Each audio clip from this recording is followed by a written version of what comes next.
देवेंद्र फडणवीस, त्यानंतर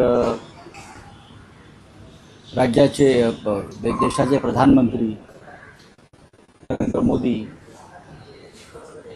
यांनी खरं म्हणजे कॉक्रोच जनता पार्टीचे जे सगळे संस्थापक आहेत, मग दिपके असतील, अभिजित दिपके किंवा त्यांचे सहकारी, या सगळ्यांचे फोटो आपल्या कार्यालयात लावायला पाहिजे.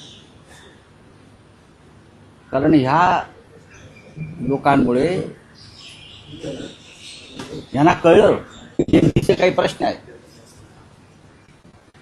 ते त्यातून जात आहेत. नीटचे पेपर फुटले आहेत, लक्ष घालत नव्हते. त्याच्यामुळे देवेंद्र फडणवीस यांनी आता जो कार्यक्रम करतायत, कुठे करतायत, हां ना, व्यासपीठावर अभिजित दिपके वगैरे सगळे तरुण लोक आहेत, आदित्य ठाकरे, असे त्यांचे लावले पाहिजे. ह्यांच्यामुळे तुम्हाला हे सगळं सुस्त आणि करावं असं वाटतं.